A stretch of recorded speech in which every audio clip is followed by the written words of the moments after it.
క్రీస్తునందు ప్రియమైన దేవుని బిడ్డలందరికీ ప్రభువైన యేసుక్రీస్తు యొక్క పరిశుద్ధమైన ఉన్నతమైన నామంలో house of vision international ministries తరపున హృదయపూర్వకమైన వందనాలు తెలియజేస్తా ఉన్నాం.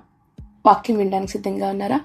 ఏప్రిల్ మాసం 2వ తారీఖు 2026 సంవత్సరం నేటి వాక్య ధ్యానం హెబ్రీయులకు రాసిన పత్రిక 5వ అధ్యాయం 7వ వచనం.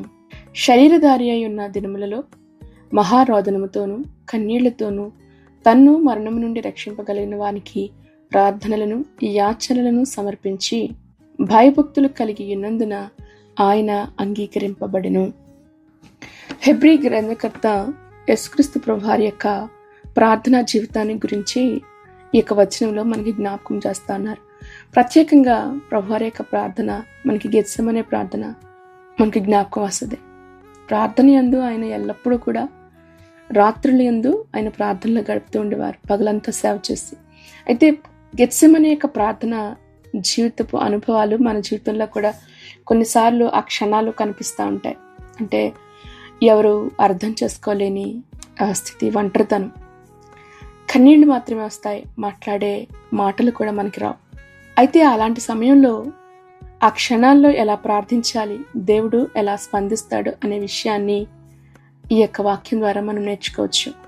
గెత్సెమనే ప్రార్థన ద ప్లేస్ ఆఫ్ ప్రెషర్ అంటారు. అంటే ఒలీవల నూనె తీసే ఒక గానుగునుంది ఆ స్థలం అందు, కనుక దాన్ని గెత్సెమనే అంటారు. నూనె తీసే స్థలం లేదా ఒలీవ కాయలు నలిపే స్థలం, అది ప్రెషర్, ఆయిల్ ప్రెస్ చేసే స్థలం. అది ఒక ఒత్తిడి, ఒక నలిగికొట్టబడే పరిస్థితి, జీవిత భారం.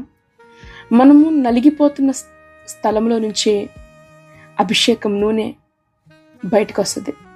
యేసుక్రీస్తు ప్రభు అంటారు, ఇదిగో మరణమగునంతగా నా ప్రాణం బహుదుఃఖంలో మునిగి ఉంది అంటాడు. అంటే ప్రభు అనుభవించిన ఒంటరితనం, శిష్యులు నిద్రపోతున్నారు, ఆయన రక్తము చెమట బిందుల వలె మారుతుంది.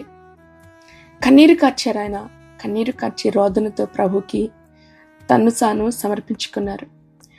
ఈ రోజున మన యొక్క జీవితంలో కన్నీళ్లు ఎప్పటికీ కూడా అవి వ్యర్థం కాదు. కన్నీళ్లు మన బలహీనత కాదు, మన విజయానికి సూచన అనే విషయాన్ని మనం జ్ఞాపకం చేసుకోవాలి.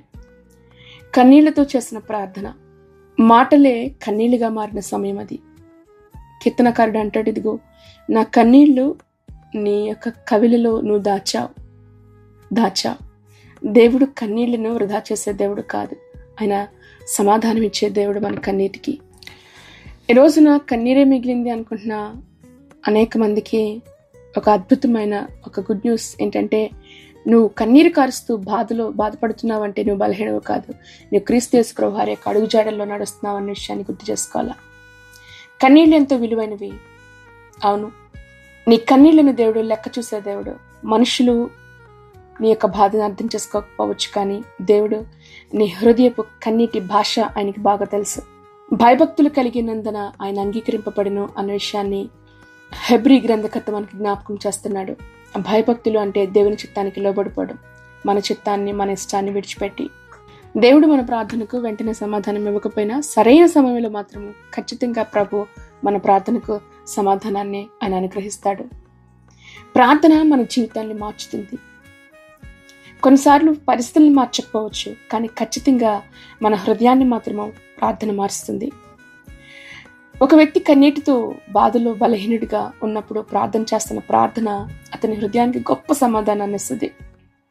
ఫిలిప్పీయులకు రాసిన పత్రిక 4వ అధ్యాయం 6వ వచనం నుంచి మనకి పౌలు ఇదే మాట జ్ఞాపకం చేస్తాడు.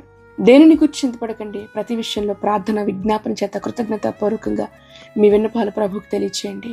దేవుడు నీ యొక్క రోదనను ఆయన వింటున్నాడు. నీతిమంతుల యొక్క మొరపెట్టగా యెహోవా ఆలకించును, వారి శ్రమలన్నింటిలో నుంచి విడిపించిన కీర్తనకారుడు 34వ అధ్యాయం 17వ వచనంలో మనకి జ్ఞాపకం చేస్తాడు కదా. మనము అనుకునేలా కాదు, కానీ ఖచ్చితంగా ప్రభువు తన సమయంలో మనకు ఆయన సమాధానాన్ని ఇచ్చే దేవుడు. దూరంగా ఉండే దేవుడు కాదు ఆయన, నీ ప్రక్కనే నీ సమీపంగా ఉండి నీకు సమాధానం ఇచ్చే దేవుడు. ఈ రోజున మీరు కారుస్తున్న కన్నీటు రేపటి దినమున అవి సాక్ష్యాలుగా మారబోతా ఉన్నాయి. బాధలో ఉన్నప్పుడు ప్రార్థన విడిచిపెట్టద్దు. హృదయం విరిగిపోతున్నప్పుడు దేవుని నుంచి దూరంగా వెళ్ళొద్దు. దేవుని చిత్తానికి లోబడిపోండి.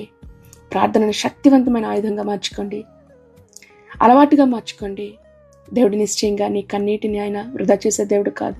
ఆయన చేతుల్లో వాటిని పడుతున్నాడన్న విషయాన్ని గుర్తుపెట్టుకోండి. నీ కన్నీళ్లు దేవునితో మాట్లాడతాయి. ప్రార్థనలో మీరు కాచిన కన్నీరు నీ జీవితం గొప్ప పంటగా మారబోతుంది. ఫలితం తప్పకుండా తీసుకొస్తుంది. దేవుడు ఆలస్యం చేసే దేవుడు కాదు. ఈ వాక్యంలో మనము అర్థం చేసుకోవాల్సిన మరొక విషయం, ఆయన అంగీకరింపబడిను అని ఉంది కదా. భయభక్తులు కలిగినందున ఆయన అంగీకరింపబడిను కదా, హెబ్రీయులకు రాసిన పత్రిక 5:7 వచనంలో. మరి ఆయన అంగీకరించబడినప్పుడు సిలువ శ్రమ ఎందుకు ఆగిపోలేదు అంటే, దేవుడు శ్రమను తొలగించి వేలా కదా. ఆ సిలువ శ్రమను ఆయన కొట్టివేయలేదు, కానీ ఆ సిలువ శ్రమను తట్టుకునే శక్తిని, బలాన్ని ప్రభుకిచ్చాడు. ఎందుకంటే అదే విజయం గనక. పునరుద్ధానములో ఆయన విజయాన్నిచ్చి మరణపు ముళ్ళుని విరిచివేయాలి గనక ఆ సిలువ శ్రమను తట్టుకునే శక్తినిచ్చాడు. ప్రార్థన అనేది కొన్నిసార్లు మన సమస్య తొలగిపోదు, కానీ ఆ సమస్యను తట్టుకుని నిలబడే శక్తిని ప్రభు మనకిస్తాడు. ప్రభు నిన్ను బలపరుస్తాడు. అందుకే ప్రార్థన చేయగలగాలి.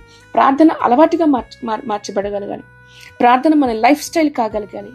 ఈరోజు నీ వాక్యం ఏంటని మీరు ఒత్తిడిలో ఉన్నారా? కన్నీరు కారుస్తున్నారా? సమాధానం కనిపించటం లేదా? ప్రార్థన విడిచిపెట్టకండి. కన్నీళ్ళు ఆపొద్దు. దేవునికి లోబడిపోండి. దేవుని చిత్తానికి లోబడండి.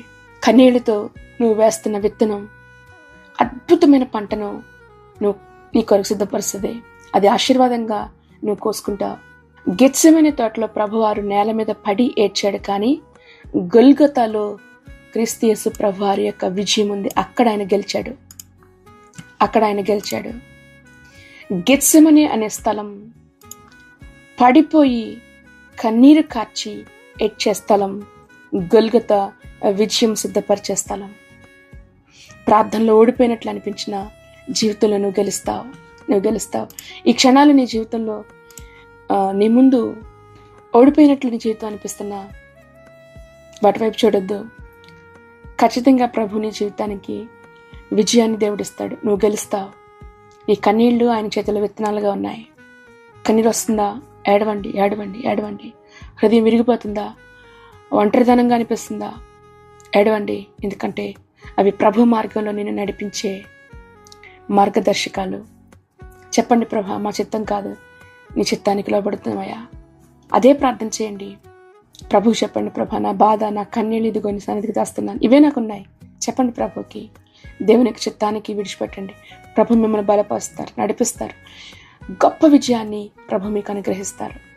ఒకటి విషయాన్ని మనం జ్ఞాపకం చేసుకోవాలి. ఆఖరిగా గెత్సెమనే తోటలో ప్రభు నలగగొట్టబడి చెమట రక్తముగా మారేంతగా ఆయన శ్రమపడి కన్నీరు కార్చి ఏడ్చి ప్రార్థన చేయకపోతే పునరుద్ధానం లేదు. గుర్తుపెట్టుకోండి. రేపటి విజయం నీ జీవితంలో కావాలి అంటే ఈ దినమున కన్నీరు కార్చి ప్రభు సన్నిధిలో ప్రార్థించాలి. ప్రార్థన యొక్క అవసరత అర్థమైందా? ఎంత మనం బలంగా ప్రార్థన చేయాలో ఈ రోజుకైనా అర్థమవుతుందా? కళ్ళు మూసుకుందా, ప్రార్థనలోకి విందాం. మహాపరిశుద్ధుడైన తండ్రి, నువ్వు ప్రార్థన ఆలకించేవాడవు. నీ ప్రజలు ప్రార్థిస్తూ నీ వద్దకు రావాలని నువ్వు ఎదురు చూస్తున్న దేవుడు దేవా. నీ మందిరము సమస్త జనులకు ప్రార్థన మందిరము కదా. ఇదిగో దేవా, ఈ దినమున ప్రార్థన యొక్క విలువ ఏంటో మీరు మాకు తెలియచేసినందుకు వందనాలు. గెత్సెమనే అనుభవాన్ని మేము జ్ఞాపకం చేసుకునడానికి మాకు ఇచ్చిన ఈ తరుణాన్ని బట్టి నీకు స్తోత్రాలు దేవా. హృదయ వేదన భారముతో నింపబడిన నీ బిడ్డలు ఈ ప్రార్థనలో ఏకీవిస్తూ ఉన్నారు. నైనా వారి బాధలు నీ సన్నిధికి తెస్తూ ఉన్నారయ్యా. జ్ఞాపకం చేసుకో. భయభక్తులతో నీ చిత్తానికి లోబడే హృదయాన్ని వారికి దయచేయండి. ఒకవేళ ఈ శ్రమలు వారి యొద్ద నుంచి తొలగించటానికి ఇష్టం కాకపోతే ఆ శ్రమలో, శోధనలో నిలబడే శక్తిని నీ బిడ్డలకి మీరు దయచేయండి. నీ బిడ్డలను బలపరచమని అడుగుతున్నాం. నిశ్చయంగా వారి కారుస్తున్న కన్నీటిని అయా అద్భుతమైన విజయ సూచికలుగా మీరు మార్చండి, విత్తనాలుగా మార్చండి. రాబో కాలంలో గొప్ప పంటను కోసుకునే వారిగా మీరు ఒక్కొక్కరిని స్థిరపరచండి, బలపరచమని అడుగుతున్నాం. నీకు వందనాలు తండ్రి.